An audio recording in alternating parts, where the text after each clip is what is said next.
biggest voxel pride flag. That'll be the title of the video. We built the world's biggest voxel pride flag on our server. We, because it'll be a community project. I'm glad to finally hear you. I know I said I was going to end the stream. I kind of feel bad because I was like, oh yeah, see you later, X-Guy. And then like I lost track and got into the chat again. When I was like, I'm supposed to be going too. Supposed to be eating lunch by now. I always do this. I always like, and like near the end of the stream too, I don't know if anybody picked up on it, but like, I was like, oh yeah, I was starting to wrap the stream up a little bit. And then we started talking about programming and I got into the conversation about programming. So I do this like with like regular people too. It's like, yeah, it's time to go. And I'll be like, yeah. And then we start talking about something else for like 40 minutes. And I'm like, fuck, I'm so late. I'm so late. It is always my fault. But I genuinely enjoy learning and like talking to people. So like I do it to myself. Create a wall around spawn that's a trans flag. We can blot out the sun. The entire spawn chunk is just one giant trans flag in the sky. It's perpetually dark in the area because we blotted out the sky with it. You know how like on what is it, 2B2T, they have the giant uwu? We can do that. We'll do a giant trans flag and we'll frame it out in obsidian so it's super obnoxious to remove it.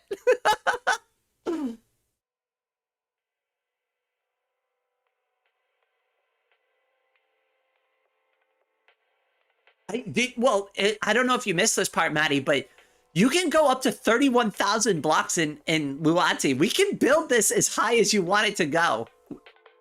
I mean, obviously, after a while, you can't see it anymore, right? But, like, the sky is literally the limit here. We can build it as high up as we want. 31,999. Yes.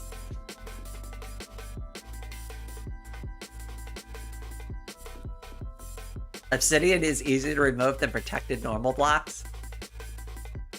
That's true. We could always just put protection blocks on it. Poor career, her server will cry. Oh, it was funny. I had Maid on the server the other day, and we were doing skydiving, and we were going up like 6,000 blocks into the sky. And I was dropping Maid down into the ocean, and we were just doing skydiving together. It was so much fun. I want to do a video about that too, because it's just stupid, pointless fun. So you'll start. I hope you like seeing content like that. It's a little experimental, but at least it's focused on VoxeLibre. So I'm not gonna do like experimental stuff like too crazy anymore. It's more like I'm gonna be experimenting within Luanti and VoxeLibre and like Vintage Story and kind of sticking to those kind of games. But I still kind of want to be kind of creative with the content and not just do an SMP series till the end of time, because that's, I don't know. I want to do fun videos too. Too much affection for Burb. There's never enough. Everybody give some head pats to Dark Raven for his awesome contributions to this channel. Will it blot out the... We could do both. We could actually have 4 flags going in each direction. So when you look at the horizon, it's a different pride flag. You look straight up, it's the trans flag. You look over, it's the standard rainbow pride flag, right? Or the all pride flag, right? We can do all 4. So when you look in each direction, it's just a different one.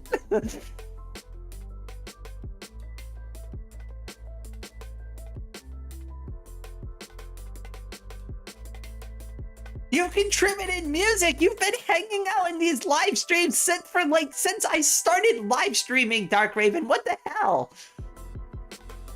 I've only contributed $2. You literally give half the freaking stream music I use for the live streams and in my videos. Contributed nothing. I don't want to hear any of that nonsense. I don't need money. I need your friendship.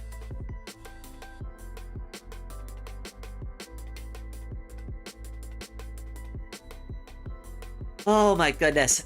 All right, I think this Palworld also works on Linux. Last I checked. I'm not going to get into any new games for a little bit, though. Let's finish out Luanti. Oh, sorry about the... Oh, sorry. Hold on. Let me get some water.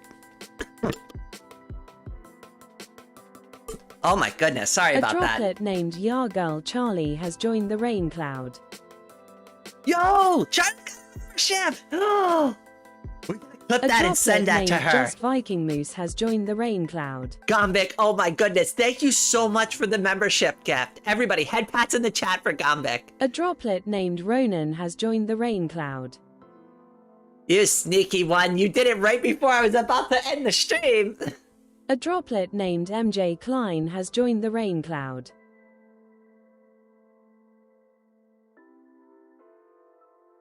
A droplet named Nicholas Shimko has joined the rain cloud.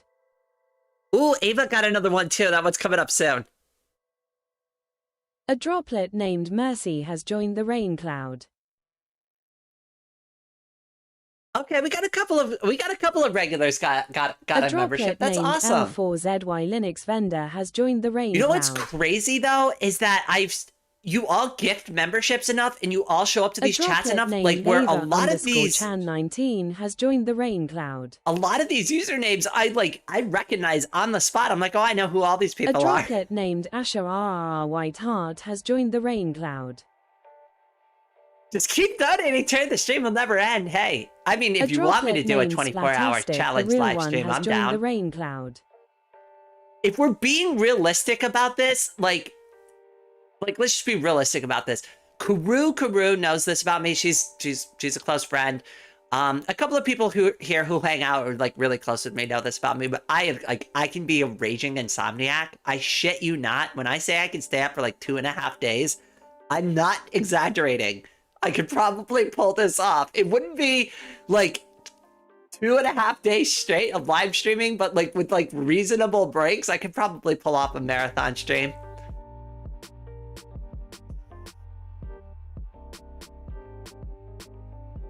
Peter, it's good to see you. I'm about to end the stream in a couple of minutes.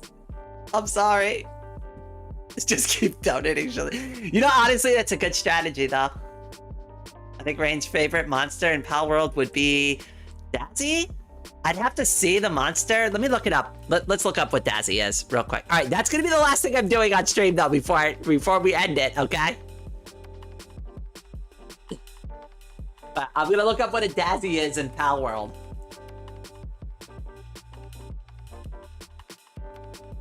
All right, images. Let's find what a Dazzy is. Dark Revan Super Head patted $1.09. Not much, but I hope I counts to the coin pool. Aw, Dark Raven. Oh my goodness, you didn't have to do that, my brother. Oh my goodness, everybody, head pats in the chat for Dark Raven. Oh my goodness. You are too kind, my friend.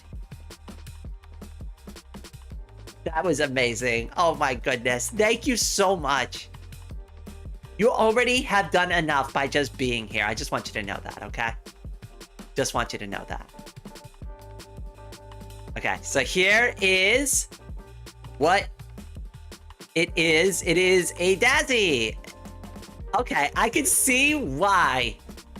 I can see why Yoshi was thinking this would be one of my favorites. I kind of agree. It's very cute. I like the cloud concept with it.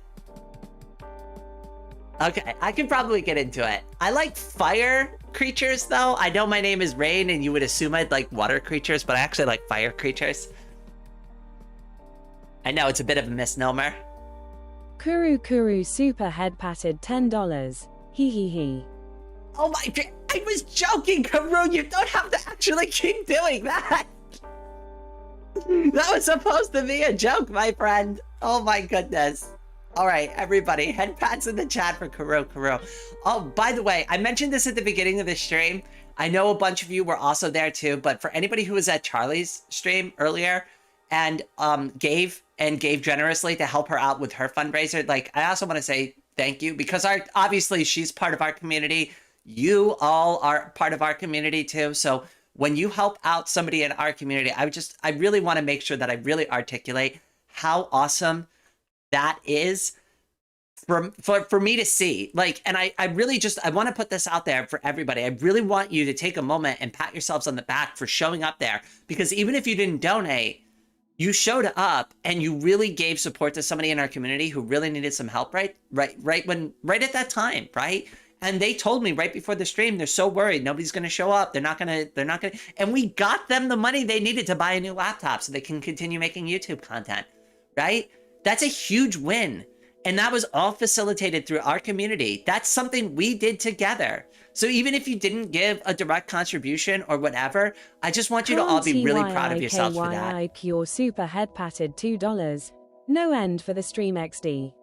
Anyway, have a good day. Oh my goodness, Peter. Oh, thank you so much for the super head pat. Oh my goodness, everybody, head pats in the chat. You're all, this is all bait, isn't it? You're all just trying to keep me here forever. Listen, we can set this up. You know what? That might be fun to do one of these mornings. But here's the thing, like, I do need to do a little, like, I couldn't do it right now, right? But if I set myself up, because I've done it before, I could stream for a really long time. Like, when I had my old setup at my old place, because I've moved since I've started the channel. I don't know if people knew that, but I used to be in another place. And I moved, like, 6 months ago. I didn't really talk about it with anybody because it was like kind of a traumatic thing. Anyways, but I ended up moving. And my old place was way more conducive for being able to stream for like super long periods of time. And the place I'm in now is getting better, but it's not like fully set up yet. And I'm kind of broke, so it's like hard for me to buy things I need sometimes. But it's getting there. Like we're like 99% to like almost the perfect setup for me. That's why things are getting easier. That's why you're seeing more content on the channel. That's why you're starting to see like the consistency with like the VoxeLibre videos and stuff like that. That's why I'm not getting as stressed out like when I stream, because things are getting easier. Like this stream was not physically hard on me because of my setup. My hips don't hurt from doing this live stream for several hours. Whereas before they were, I'd sit there for an hour and a half and my hips would be screaming at me. Also, Dadsy's actually an electric type, not a water type. Well, you know, with the blue, you could see where I made that mistake, but I like her. I think she's cute. I'd get her. But we're going to put a pin in Pal World for a little bit, just because, like, I really want to finish off whatever we're doing with the SMP. And when we get bored of the SMP, that's when we'll stop. But I really want to do some, like, fun, crazy builds. Like, I want to show people that Luanti can be just as fun as Minecraft. It's not perfect. It's not like a super polished, awesome like experience. It's not going to probably even be your full-time replacement to Minecraft, but it can be a hell of a lot of fun. And you can put a ton of hours into it and not regret a single one of them.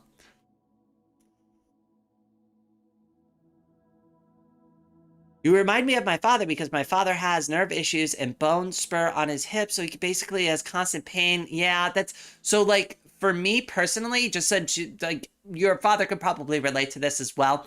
The hips are like, that's a core hinge movement in your body. You need your hips to do everything. So I really feel for him in that situation because it hurts. Everything hurts. Like a lot of people are like, I've noticed that I'll wake up at like 2:30 in the morning. I won't go back to bed, right? Or it takes me several hours before I'll fall back asleep again. And that's because when I wake up in the middle of the night, and let's say I have to use the ladies' room in the middle of the night, or I need to get some water or something, right? I have to crack my bones because they're stiff from sleeping. And if I don't do that, when I walk and I stand on them, they're going to hurt extra hard because they're super stiff. So I have to crack, I've got to like loosen myself up, and that's kind of a painful experience. And then I've got to actually go through the physical act of walking and like in the middle of the night, stumbling through my room, limping, trying to find my cane, hobbling over to the bathroom. And then of course you got to sit down, right? And that's a hinge movement too. So your hips hurt from that. Then you got to get yourself back up. Then you got to wash your hands. Then you got to get yourself back into bed again and sit back down, which is another hinge movement. And by the time you've done all of this and you've gone through all of that suffering and pain, who the hell wants to go back to bed? I'm fully awake. I'm ready to do things. My day started. It doesn't matter that I've only gotten 2 or 3 hours of sleep. I'm not going back to bed after that. It sucks, and there's really no good solution to something like that. You just have to live with it, you know?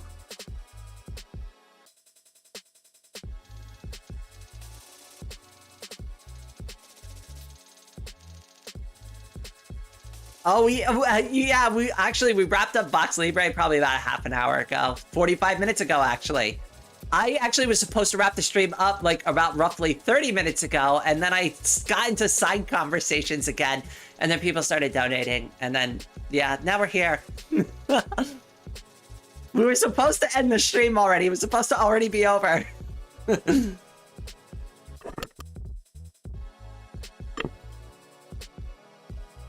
Oh, so do you play Pal World too, Escape? Oh, hi peeps, welcome. Wait, did I miss the end of the stream and catch you ending? I'm going to be ending the stream now. I'm going to be ending. I keep saying I'm going to end the stream, but I'm going to end the stream now. Now I'm going to do it for realsies. I'm really going to do it this time. I'm really, no more 45-minute conversations, I promise. We're really doing it this time for realsies. Okay, all right. So before I go, and now that I've gotten everything I wanted to say out of the way, I just want to say a very special thank you, as always, to everybody who's been so generous recently. Your individual contributions are what help keep my dreams alive and help improve the quality of the content that we all enjoy. But with all of that out of the way, thank you all so much for joining me for this live stream, and I hope everyone out there has a wonderful day.